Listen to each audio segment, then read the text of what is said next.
What's the dumbest thing an ex said to win you back? Viewers Edition. Story 1. I was in an abusive relationship back when I was 14 to 15. It was an online relationship, but abusive nonetheless. His favorite hobby was to break me down and make me feel as worthless as humanly possible. I'm assuming to make him feel better about himself. After I finally defied him and he amped up the cruel treatment toward me up to 11, I asked him if he even wanted to be in the relationship anymore. He responded by breaking up with me. It was after that we had broken up that I had realized how free and happy I was to be away from him. I could finally be my own person again without the fear of being lashed out at for hours on end. However, he wasn't so eager to just let things die. He tried at least 5 times to get me back, and there was a pattern to his attempts. See, I'm autistic, high-functioning, and I am extremely empathetic. Neither of us knew about autism then, but he knew about my empathic nature, so naturally he attempted to exploit that by 1. Pretending to have amnesia. He told me he wanted to talk to me because I was curious what he wanted from me. I set up a PS4 party for him to join, where he proceeded to act like he didn't know who he was and he didn't know who I was. When I didn't buy it, he told me that if I didn't take him back, he would kill himself. I told him to drop dead and left. 2. Pretending to have leukemia. He messaged me randomly while I was in my sophomore science class telling me that he had leukemia and that he only had a few months to live. I told him, sucks to suck, and he kept trying to weasel his way back into my life by telling me he wanted to spend the last few months he had left with me. I told him I didn't, and proceeded to ignore him. 3. Pretending to be a chronic smoker/drug addict. I was playing Trials of Osiris on Destiny 1 and had decided to invite him to play because I hadn't spoken to him in several months and was curious to see if he had gotten any better. Spoilers! He did not. He spent the entire time obnoxiously coughing into his mic and making himself sound sick or whatever, and when our third player left, he started venting to me about how he had started smoking and possibly doing drugs because life has seemed meaningless without me in it. I told him I didn't give a crap, and that I knew he was faking because he's a terrible liar. Then he threatened to kill himself via overdose if I don't take him back. I didn't take him back. 4. He messaged me randomly talking about how he wanted to kill himself and he regrets dumping me. I told him I regret ever giving him the time of day and ignored him. 5. He demands to talk to me and I obligate. He talks to me about how miserable his life has been since the breakup and how desperately he wants me back. He swore over and over and over again that he would change and things would be different. I was curious, so I decided to give him a shot. Literally 5 minutes after I agreed to take him back, he insults the appearance of one of my Destiny characters, my hunter specifically. This triggered me. It triggered me because he has a nasty habit of insulting the appearance of my characters to make me feel inferior to him. He would do it over and over and over again. The moment the words, "Your hunter looks like crap," left his mouth, I told him that I knew that he was full of crap and he would never change. He tried to play it off like he was joking, but I wasn't having it. I told him that he's a effing liar and a worthless piece of crap and immediately booted him. When I had found someone else I was interested in and had started dating, he had been spamming me, demanding that I give him a chance. Then he said, "You better not be talking to other guys," as if that piece of crap had any right to tell me who I can and can't talk to. After about a half a year or even longer of dealing with constant harassment from him and vain attempts to manipulate me into taking him back, finally let out all of my pent-up anger and hatred towards him. I threw everything he had ever done to me, everything he had ever said to me back in his face, and I reveled in watching him squirm like the cockroach he is. When I was done, he never messaged me again. If you're wondering why I never blocked him, I was way too curious to see what next stupid stunt he would try to pull to get me back. I found a kind of humor in seeing my abuser, someone who had made me feel like I was nothing without him, come to me on his knees over and over and over again, telling me about how miserable his life is without me. It was poetic and ironic. I mean, good for you for not taking him back. I will say, folks, if you are dealing with someone and they say like, "Oh, if you break up with me or if you don't take me back, I'm going to kill myself," report that stuff. Like, that should be taken, like, I know most of the time we know that they are just doing that to manipulate you. But if you treat it as realistic, like they can, inform parents, inform authorities, stuff like that, they have to deal with the consequences of that. Because on the off chance that they're being truthful, you've done a good thing. And if they're lying and being manipulative, you're teaching them a lesson like, oh, if you're really going to do that, then I'm going to make sure that people, your parents or whomever know so that you get the help that you need. But that should never be a reason to stay with someone. Story 2. Kissing him made me realize I'm still in love with you. This is what my ex-fiancé told me, literally the most heartless, cruel thing I've ever experienced from a romantic partner, and it's been really hard to get into dating since. For context, she was the one who broke up with me, and in the same conversation told me who she was going to date instead. She was the queen of double standards as far as relationships and faithfulness. She expected me to be jealous, but cool if she flirted with male friends. But she would get super jealous and passive-aggressive if I so much as modestly got along with any of her friends, even the guys, and without flirting. She did the "I'm pregnant" once, though I saw through it instantly and she played it off like a joke to break the ice.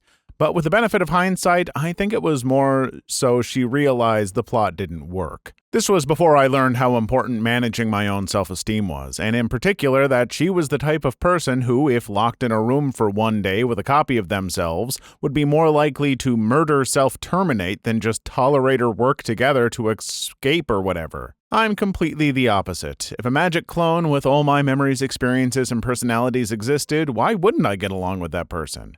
All of this was before I understood how love isn't just a feeling or a choice, at least not in the "what do you want for dinner" simple way, but it's something that you have to build over time with people, based on genuine value, respect, and appreciation. I legitimately loved her, but her love for me was profoundly selfish, and even then she was still miserable. Honestly, even when we were together, it was like she resented me having a degree of contentment. A few years back, she pinged me on Facebook saying how sorry she was for how she hurt me in the past. I haven't hardened my heart entirely. I don't especially wish her ill. However, I immediately pointed out that she was sorry back then and still continued to hurt me in several ways she would never have forgiven, had our situations been reversed. I told her I don't forgive her, but I don't wish her ill, and she'll just have to live with that, and then blocked her new account. For fellow tender-hearted, forgiving folks, don't stop being compassionate, but do pay attention to whether those who seek your compassion are compassionate in turn towards you and others. If they aren't compassionate, then save your compassion for those who will actually value it and share it further, because that's the real point of compassion. Making a kinder world, not so someone selfish can take all that you have to give and then demand even more. Folks, this is a great message. Remain compassionate, but, don't let that compassion, basically lead you into bad situations with other people. It's good, I think, that this person, that you didn't take them back and you were like, look, those things happened. I don't wish you any ill. But you also have every right to be like, I don't forgive you and I don't want anything to do with you. That's your right as a person to, not forgive an abuser. Now, at times you might feel better for doing that. It might be a weight off of you to just forgive them, but still keep them out of your life. But do whatever's healthiest for you. Don't just give in to them because of compassion. Story 3. Had an ex discuss with strangers on a forum how she was going to seduce me. Thing is, I'm a struggling writer, and at the time I was in the habit of Googling myself to see if my desperate attempts at self-promotion had worked. Discovered her discussion pretty quickly. Got a phone call from her a couple of days later. She seemed surprised and quite perturbed when I gave her the cold shoulder. And to this day, I'm sure she doesn't understand why, and I'm not sure I know which is more insulting, that she discussed our relationship with strangers on a public forum like that, using my real name, or that she was stupid enough to think that her scheming wasn't transparent. Story 4. My ex lied to everyone, saying I was a cheater when I started seeing a guy a month after we broke up. He convinced his parents, but not my friends, thankfully. And when I told him the real reason for the breakup, he lost his crap at me. The reason was that he'd been triggering trauma from an abusive relationship I'd had. And then out of nowhere switched to groveling and apologizing and begging to still be friends a day later. I agreed, and he proceeded to be super nice to me, but then sprinkled bits and pieces of things that he knew would give me anxiety in there till I needed a break from talking to him. 2 months later, he hit me with a paragraph about still loving me and how he couldn't stand to see me knowing I'm with other men. Turns out he walked past my work and saw me through the window, and that's how it came up. That didn't give me any sudden urge to leap back into his arms apologizing or to try to work things out, so I just said, maybe that's for the best then. Sorry crap had to end like this, but I wish you the best, and then peaced out. I'm still anxious about the whole thing, but now I've been with my new partner for almost 7 months, and he makes me happier than anyone ever has before. Story 5. What is with some people feeling the need to play dumb games in order to test their partners? I once had a girlfriend like that, and she would concoct dumb tests to make sure that I was loyal enough, that I loved her enough, or that I would simply do what I said I was going to do on any given day. Once, she had her female friend flirt with me when my girlfriend wasn't around to see what I did, and several times she would literally stalk me to see if I actually did go to the gym or to hang out with my friends or go to the store or whatever. I obviously passed all the tests, but it grew old fast when I realized that her tests would never end. She would keep doing it for as long as we were together. I ended it pretty soon after that realization, and she was stunned, then furious. Then she said I failed the final test, as if the test were ever going to stop. Through mutual friends, I learned later that she was never able to hold down a relationship for more than a few months because of her insecurities and controlling/jealous nature, and apparently she ended up assaulting her boyfriend's sister because she thought he was cheating on her with his own sister, and she knew it was his sister. Absolute psycho. I'm right with you. I do not like people playing games with relationships and like little set up hidden tests. I mean, is that entrapment? I don't actually know what entrapment means necessarily. Kinda do. But yeah, don't play games with people and try to test them with stuff like that. Like, clearly, if this person kept testing you like that, she doesn't trust you. And if you don't have trust in a relationship, it's not a good relationship.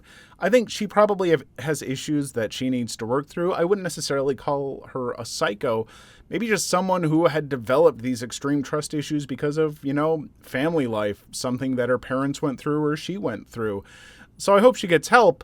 But that also doesn't mean that she was in the wrong. She was in the wrong. Story 6. Had an ex have so much jealousy issues about one of my particular female friends and had rage issues. Basically, Where the Wild Things Are movie came out and my friend knew I really wanted to watch it, and she just so happened to have it and invited me to watch it with her alone because her parents don't like having people over they haven't met before. So I say, be back after the movie is over. The girlfriend flipped her effing wig. Initially, I got really peed and said some crap. If you go down there, I'm going to run away from you and this house if you leave. I legit lived 2 houses up from my friend and just said, I'm going to hang out with my damn friend and be back after the effing movie. I asked if you could come. They said no, so that's that. I go down to watch it and my phone starts blowing up from the girlfriend texting, repeatedly calling, and leaving voice messages. Apparently, she was crying so hard my parents started messaging me about what's going on. Think I was 19 at the time, but I lived with my parents so I could save money for college. Anyway, I apologized to my friend after the movie was over and went back home. The girlfriend was still crying and asking me why I left her alone and just being pathetic about something so small. The next day, when I took her home, I dumped her right when we got there. She started crying and asking for one last kiss. After the kiss, she tried saying, if I knew you two were such good friends, I would have freaked like I did, and I don't get mad at you anymore, please don't go. Before this, she raged at me many times for ridiculously dumb things, and she knew how long me and that friend have been friends for. Crap was damn ridiculous. Story 7. Okay, so keep in mind that I'm legit only in sophomore year and have only dated this one person, so that's when I got effed up living environment, laugh my butt off. This was last year. We were starting to drift apart a bit. I was starting to catch on to some things she previously hid from me, but it was never a big deal. But she has been avoiding me for seemingly no reason, and when I ask, she avoids the question. I realize she has me blocked on her phone, and she's been cheating on me with several people in our school. Guys, girls, anyone, and what seemed like everyone. I was justifiably peed off and broke up with her, and she kept rubbing the salt in the wound by having me realize she wasn't just cheating, but doing it with people in the bathrooms after school despite her claiming she was asexual. She apparently used me the whole time we dated for this exact reason: popularity and attention. I ended up considering self-termination, as I always tended to have a problem of being used as a tool by others, and this was my first breakup, which made it worse. She got wind of me feeling that way, and she proceeded to spread rumors saying that I'm faking self-termination to get back with her. Everyone, with the expectation of a handful of my true friends in the school, left me. They all hated me. I was beat up occasionally, verbally attacked on the daily, and by that point, it was December 31st. I almost did kill myself, but then couldn't get myself to do it, and I got therapy, got the support from my friends and family that I needed, and here we are. I'm much, much more healthy than I was all that time ago, but there's still one problem. That jerk is still on me, sending me death threats, spreading fake rumors, and funniest of all, begging for my butt to come back. Somehow, after all the crap and trauma she put me through, of me barely being able to even look at her without nightmares flooding back to me, she thinks it's possible for me to come back to her. She has since been calling me through several different numbers, all of them I block, LOL, trying to either hook up with me or get me to kill myself again. Teresa S. F off. I gotta say, Teresa sounds like not a great person and someone who really, really needs to work on herself and get to a better place in life, because she put you through some absolute bullcrap that you didn't deserve. And folks, if someone's messing with you like this, I know it feels really miserable, especially in high school and stuff.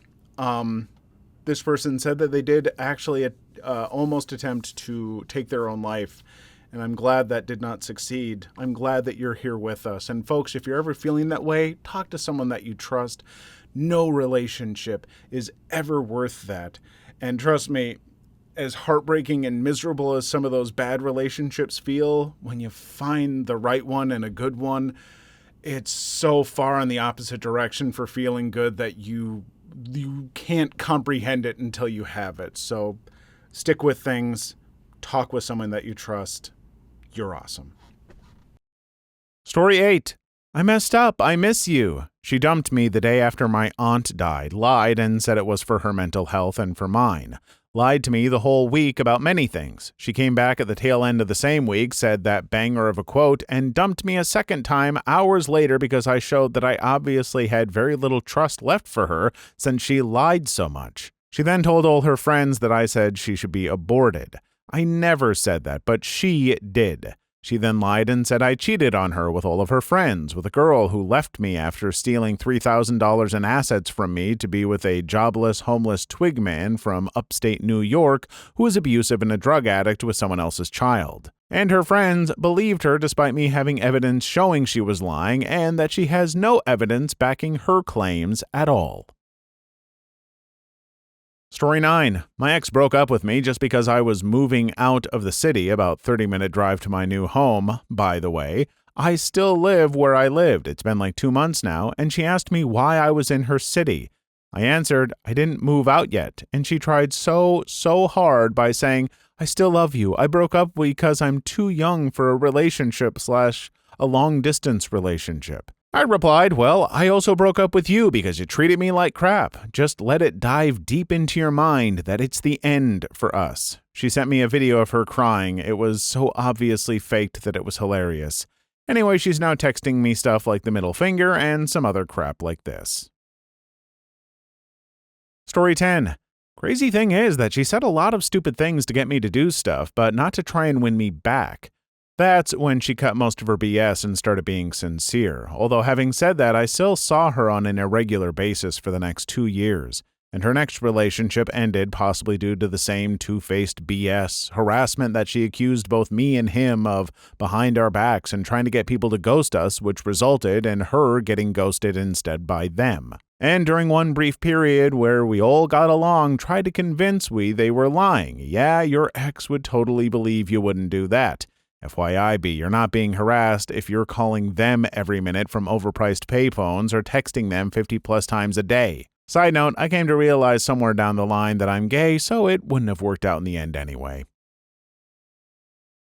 Story 11. I had an ex that didn't want anything serious, but then after a couple years, when I finally found my future wife, a current wife of the past 10 plus years, she tried to have me get with her because she said I was the father of her son. The messed up thing is she was so stupid that she tried to tell me that the child, who was between 2 to 3 years old, was my child, but the child also had a younger brother who looked like they were completely genetically related by both of the same parents. Also, the oldest kid she got pregnant long after the last time I saw her and the younger brother meant she had to have gotten pregnant less than 3 months after we stopped seeing each other and got pregnant again within 3 months of giving birth to be able to have both of those kids with the youngest being nearly a year old. If she thought I was the father, why would she wait multiple years to inform me to be able to raise my child?